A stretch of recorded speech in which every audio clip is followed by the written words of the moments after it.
के लिए ये वाला उठाना है। तो बेटा ये चैप्टर है हमारा त्रिकोणमिति का परिचय, इंट्रोडक्शन टू ट्रिग्नोमेट्री। ठीक है, देखो बहुत आसान है। त्रिकोण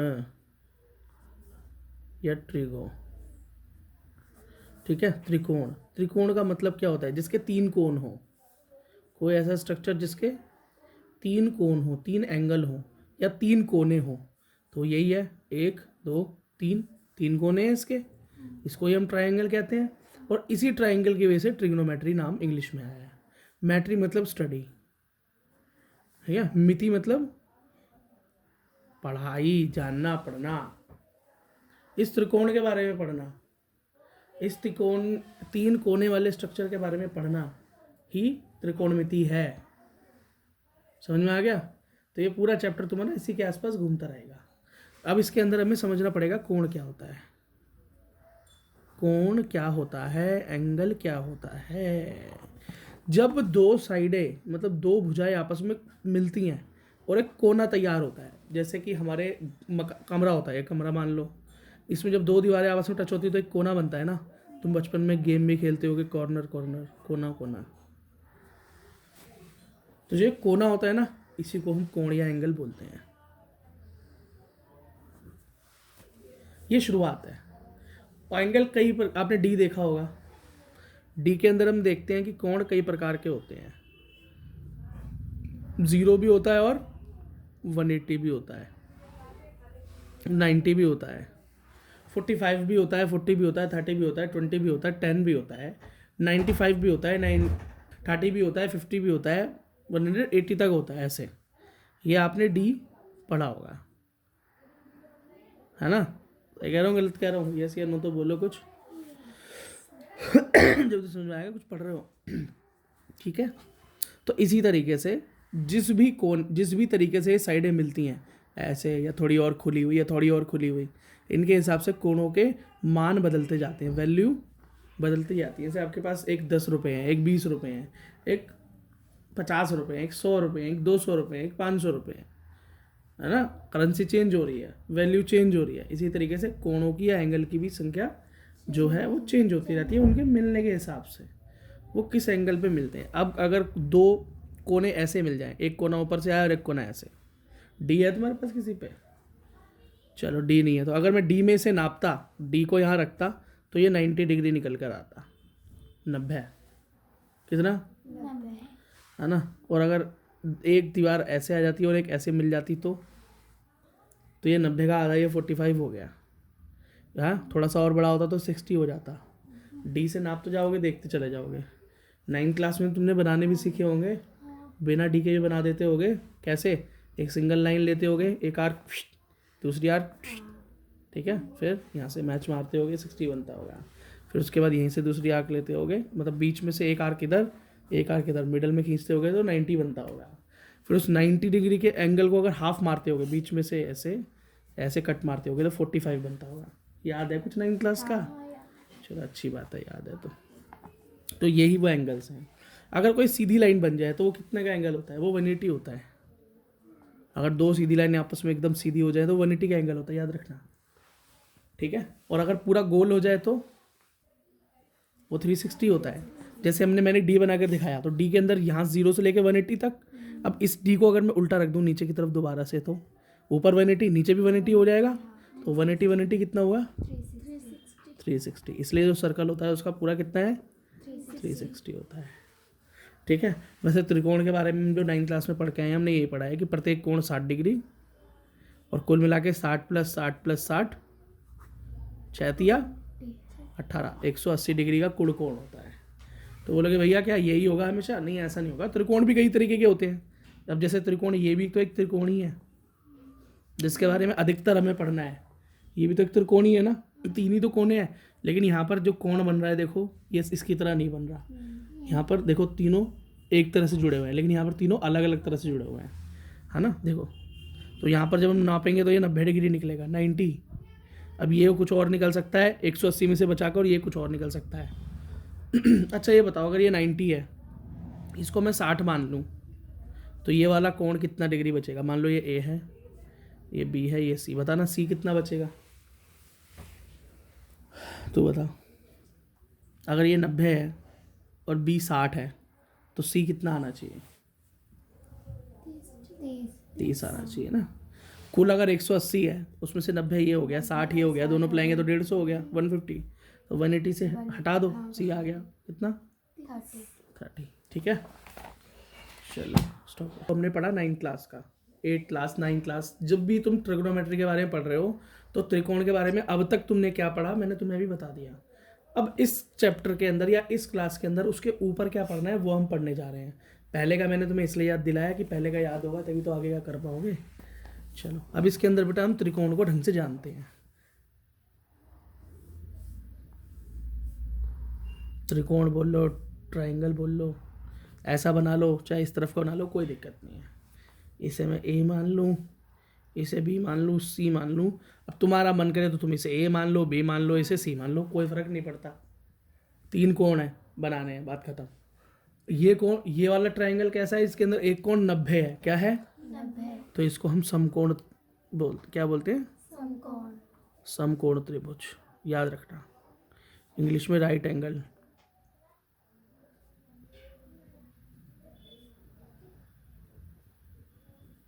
राइट एंगल ट्राइंगल बोलेंगे। क्या बोलेंगे? Right angle triangle. ठीक है, क्योंकि यहाँ पर एक 90 डिग्री का एंगल है। ठीक है, अब इनका कुछ नाम है। इनकी तीनों साइड, तीनों भुजाओं का अलग अलग नाम होता है। जो ये नीचे की तरफ भुजा है 90 के साथ, इसको हम बोलते हैं बेस इंग्लिश में, हिंदी में बोलते हैं आधार। बहुत आसान है और बहुत इंपॉर्टेंट भी है। फिर आधार के साथ, जिसके साथ 90 का कोण बन रहा है, इस बात को याद रखना जो मैं बोल रहा हूँ। आधार के साथ, बेस के साथ जिस भुजा का 90 का एंगल बन रहा है, 90 डिग्री का कोण जिस भुजा के साथ बन रहा है, जिस साइड के साथ बन रहा है, किसके साथ बन रहा है बताओ? इस साइड के साथ या इस वाली साइड के साथ? ए बी साइड के साथ, है ना, ए बी इसके साथ बन रहा है। तो जिसके साथ बनता है उसे हम क्या बोलते हैं? लंब, इंग्लिश में परपेंडिकुलर। इतनी बात क्लियर हो गई? एकदम मस्त क्लियर है।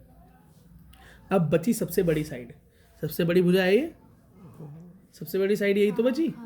तो ये इस बची हुई साइड को हम बोलते हैं कर्ण, और इंग्लिश में कहते हैं हाइपोटेनियस।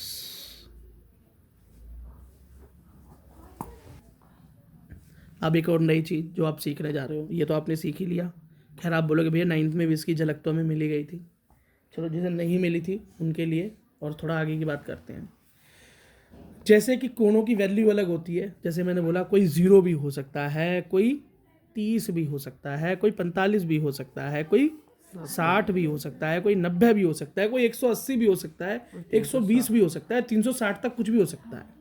ठीक है, तो इसी तरीके से कोणों के नाम भी होते हैं, कोणों के नाम भी होते हैं। और आपको पता है कोण कब बनते हैं? जब दो भुजाएं, दो साइड आपस में जुड़ती हैं, है ना। अब हमको तो साइडों के नाम भी पता है, एक का नाम बेस है आधार, एक का नाम हाइपोटेनियस मतलब कर्ण, और एक का नाम लंब है। अगर लंब और बेस, लंब और आधार के बीच के कोण की बात करें जो ये 90 बन रहा है, ये तो इसका वैल्यू तो 90 पता है हमें, लेकिन इसका नाम पता है? नहीं ना, इसका नाम नहीं पता। अब ये एक कोण यहाँ भी बन रहा होगा, इस कर्ण और इस आधार के बीच में भी एक कोण बन रहा होगा, इसकी वैल्यू तो हम शायद निकाल लेंगे, लेकिन इसका नाम नहीं पता।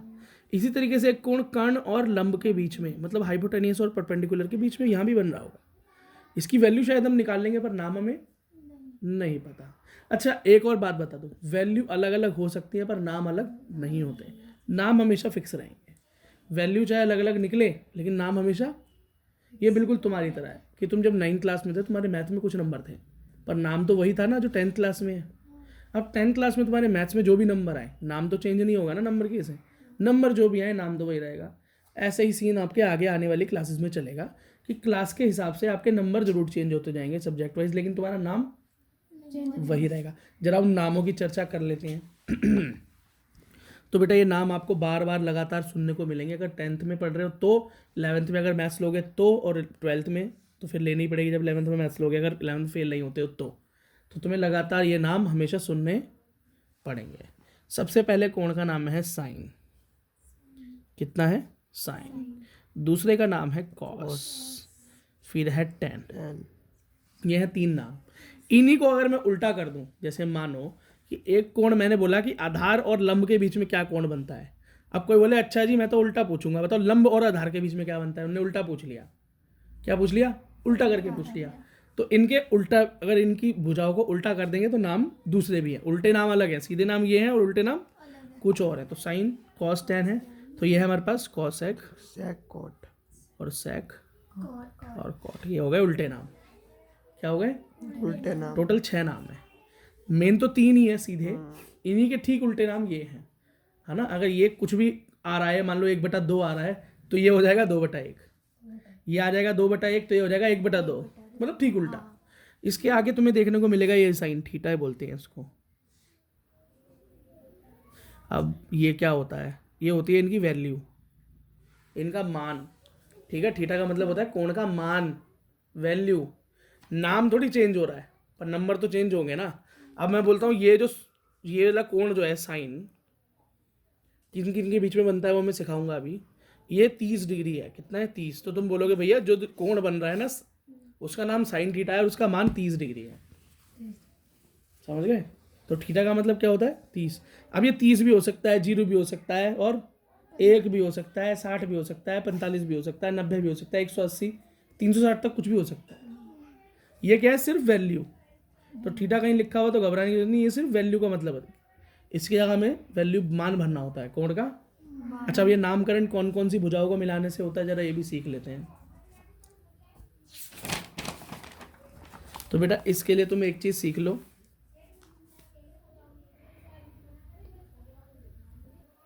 तो उसके लिए मंत्र है बेटा लाल बटा कक्का, इसे याद कर लेना। इंग्लिश वालों के लिए है BBP HHB। एच का फुल फॉर्म बताता हूँ।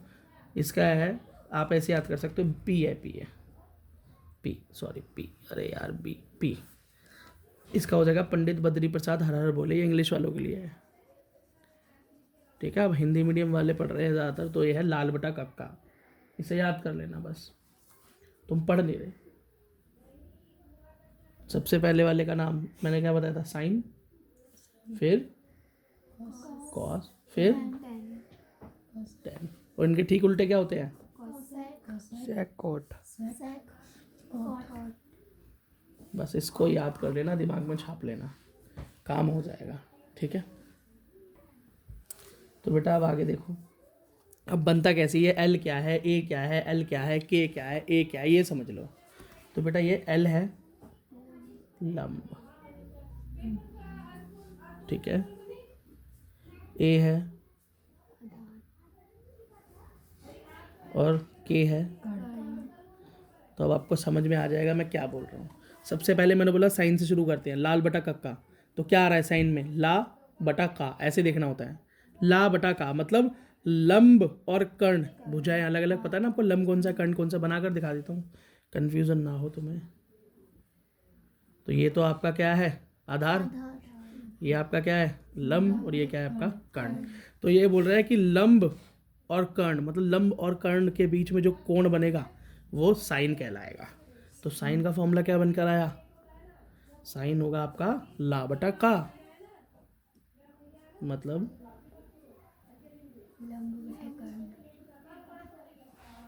ठीक है।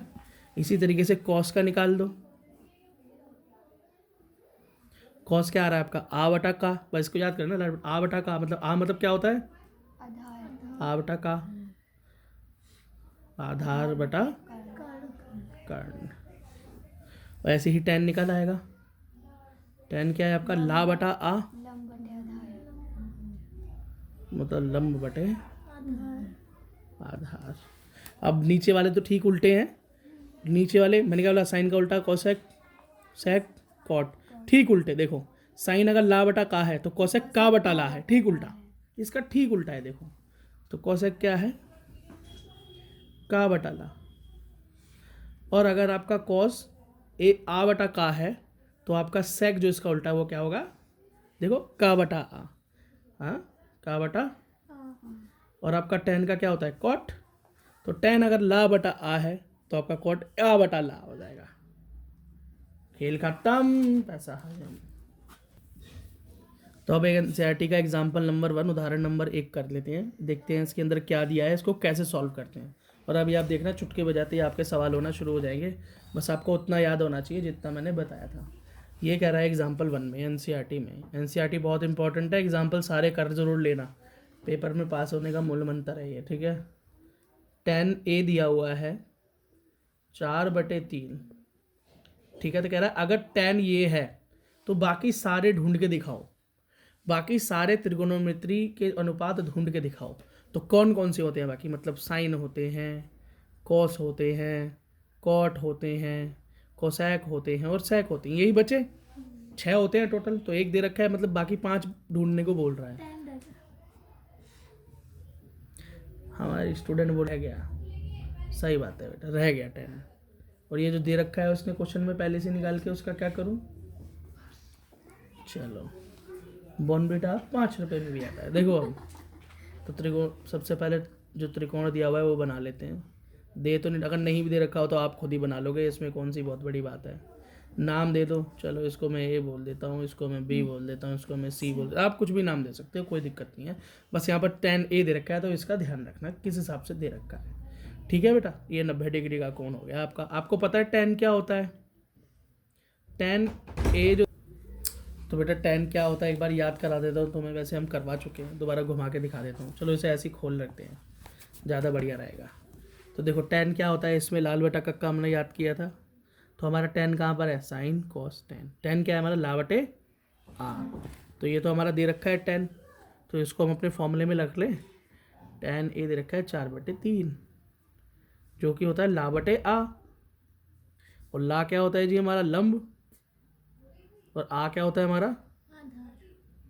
आधार। बात समझ में आ गई। तो इसका मतलब ला के बराबर 4 और आ के बराबर 3 दिया हुआ है, मतलब लंब दिया हुआ है, लंब ला दिया हुआ है 4 और आधार भी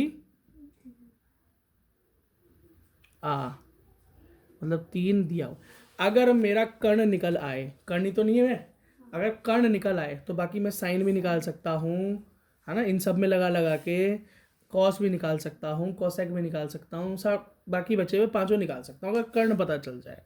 क्या पता चल जाए, कर्ण पता चल जाए। तो बेटा 9वीं क्लास में हमने एक पाइथागोरस थ्योरम पढ़ी थी या नहीं पढ़ी थी? नहीं पढ़ी थी तो याद दिला देता हूँ क्या होती है पाइथागोरस थ्योरम। कहाँ लिखूँ, थोड़ा पेज दीजिए, तो यहाँ लिख देता हूँ। तो पाइथागोरस जी ने ये बोला था कि आपका एक त्रिकोण जिसके अंदर एक आधार है, एक लंब है, एक हाइपोटेनस मतलब कर्ण है, आधार है और लंब है, ये 3 चीज़ें हैं। ये मान लेता हूँ ये आधार है, ये आपका कर्ण है, ये आपका लंब है। तो इन तीनों के बीच में उन्होंने एक रिलेशन बताया था। उन्होंने बोला था ये सबसे बड़ी भुजा तुम्हारी कर्ण है। क्या है, कर्ण है। अगर इसका मैं वर्ग कर दूं, क्या कर दूं, वर्ग कर दूं, तो वो आपके आधार के वर्ग जमा, बोलो, लंब के वर्ग के बराबर होगी। इसे याद कर लो, ये बहुत इंपॉर्टेंट है, मोस्ट इंपॉर्टेंट है ये। इसका यूज़ बार बार करना पड़ेगा तुम्हें।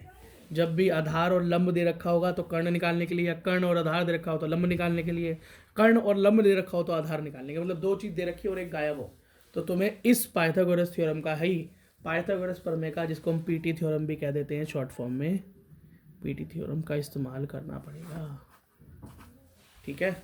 और आधार का स्क्वायर प्लस में लंब का स्क्वायर, बिल्कुल रट डालो इसे। अगर ये नहीं याद रही तो क्वेश्चन 1 नंबर का भी होगा पर सॉल्व नहीं होगा, और वो आएगा इस बार बोर्ड के पेपर में आपके, बता दिया तो ध्यान रखना, ठीक है। और मेरा एक्सपीरियंस है तुम्हें पता ही है, बोल दिया तो आ गया।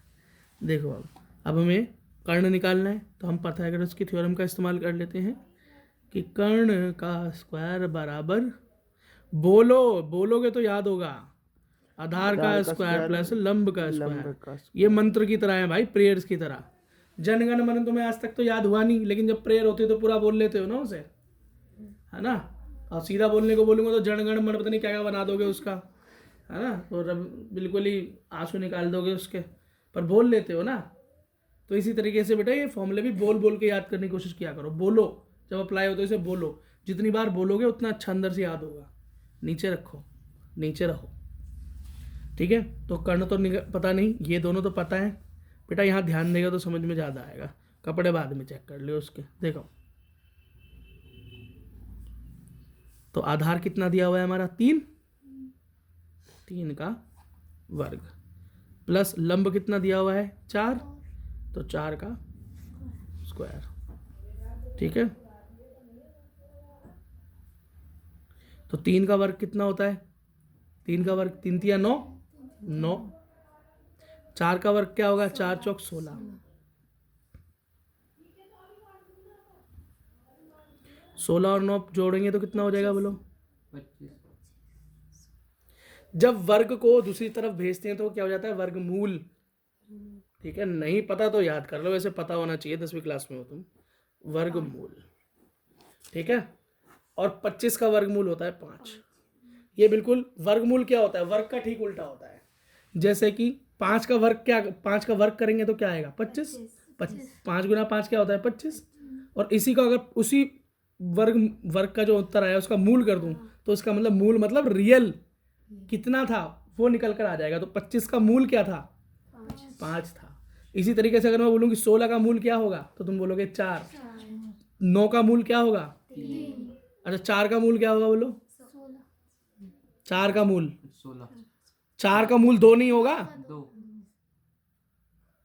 4 कहाँ से आया, मूल मतलब, मूल का मतलब होता है कि कहाँ से आया, है ना। तो 25 का वर्ग मूल पूछ रहा है मैंने, जब मैंने वर्ग को उधर भेजा तो वर्ग मूल हो जाता है वो। तो 25 का मूल क्या है, मैं बोलूंगा भैया 5 से आया होगा, है ना। अगर इसके अंदर 16 होता तो 4 उत्तर होता, 4 होता तो 2 उत्तर होता, 121 होता तो